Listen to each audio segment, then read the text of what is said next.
Hey, Charles Dobbins here. Meeting after the meeting, my video blog. Welcome to another video blog from the Multifamily Investing Academy's Monday night kickoff call for all the members of the Owner Forum, which is the greatest group of multifamily investors on the market, looking for products in the market. Great group of people, and we had so much fun again tonight. And actually, it's not even Monday, it's Tuesday today. I had to postpone yesterday's call. I don't like to do that.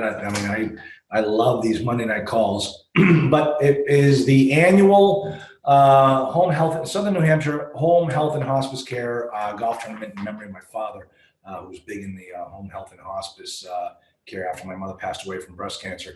Now that he's passed away, I go up there and I help out with it. And it's on Monday, the first Monday in June. So I always postpone the call, but we don't not have these calls, but these calls are so much fun and they're so necessary. And I'm just going to show you two things that we talked about today on the call. Take me 10, 15 minutes and just going to bang through these things. I'm actually, you see that my setup is slightly different because I'm actually in my Duxbury studio tonight. I'm not up in my New Hampshire office. What we talked about, one of the first things is what we call the Pennsylvania transfer taxes. All right. Now, listen to this. One of my students was asking me a question, and I thought his question was ridiculous. And then he posted the same question on the WhatsApp group with all the other members on there, and they all thought his question was ridiculous. And his question had to do with transfer taxes. See, what he was planning on doing was signing the purchase and sale contract in the name of ABC LLC, his entity. And then when he goes to buy the property, like the day before, the bank wants him to assign that contract to the entity that is getting the mortgage, that is going to own the property, 123 Main Street, LLC. So all he does is just take one piece of paper that says assignment right on the top.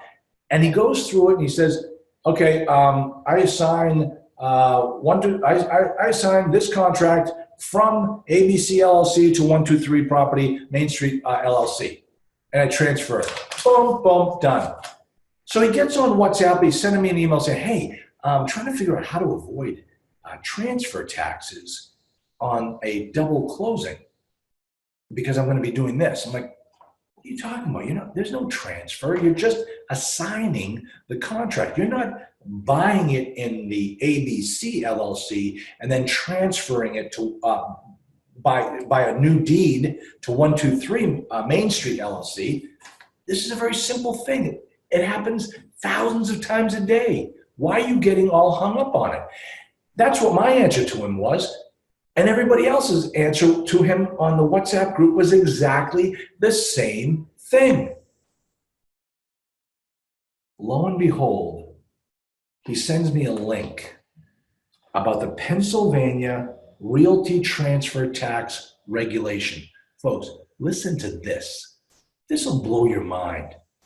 It says the amendment for the tax regulations provided, among other things, that the realty transfer tax would be imposed on amounts paid for the assignment of a contract to purchase real estate, even where such contract was assigned to a buyer's wholly owned SPE, single purpose entity.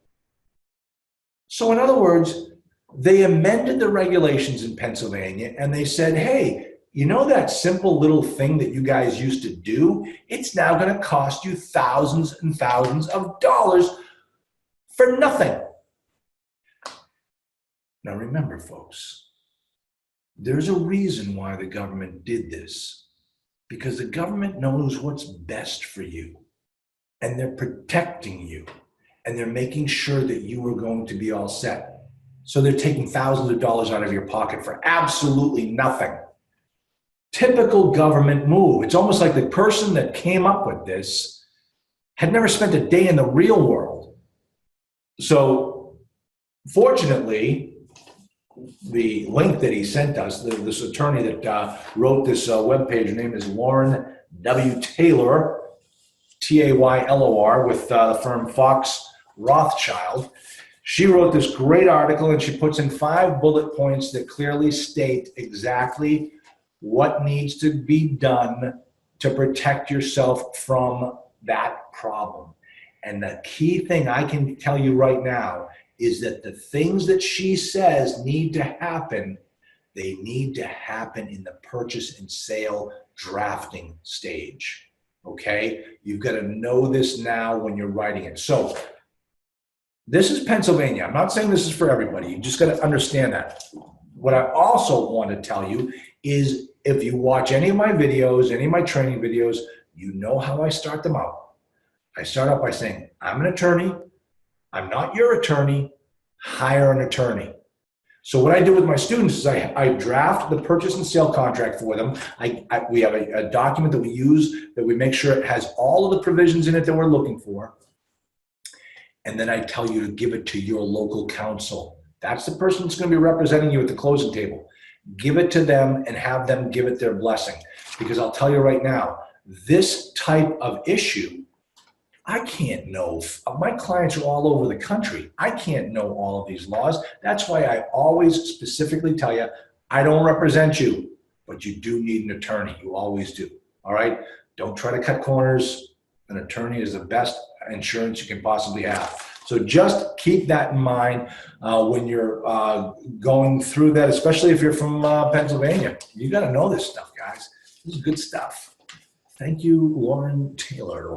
Thank you, the lovely Lauren Taylor. All right. So the other thing that we talked about today that I'm not going to go too in depth, but I do go through this in my one-day classes on Saturday, and that happens to be the rules of thumb for the expenses. But then what we also talk about are the rules of thumb for the expense ratios.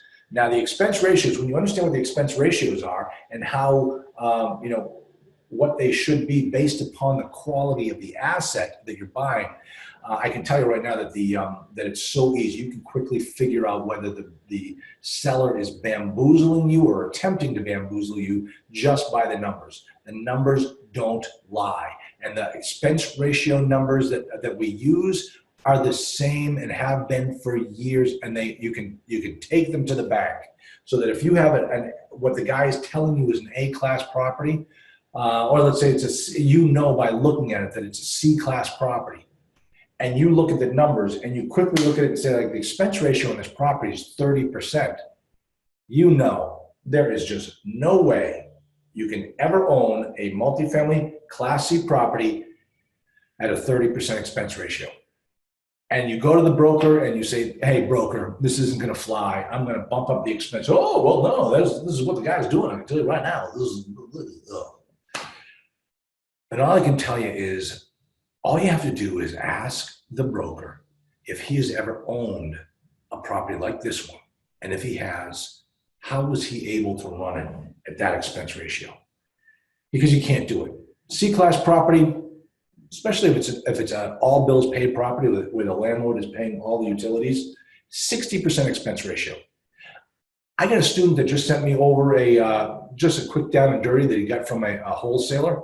And he's saying that, hey, there's a C-class property. It's near the airport in this particular city, solid C, 30% expense ratio.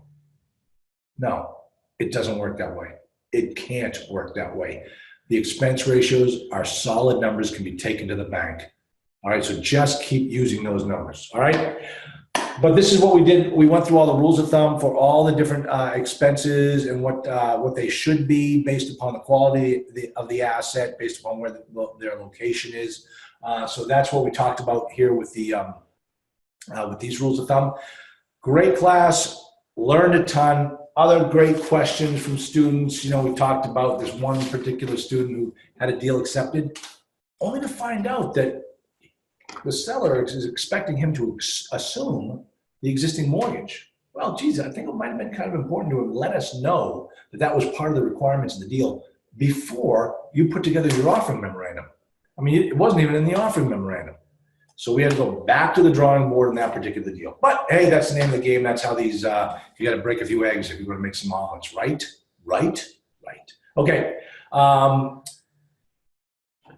going to be on my summer tour, coming to different cities around the country. So check out my page, my webpage, to find out where I'm going to be. Hope to meet you if you're there.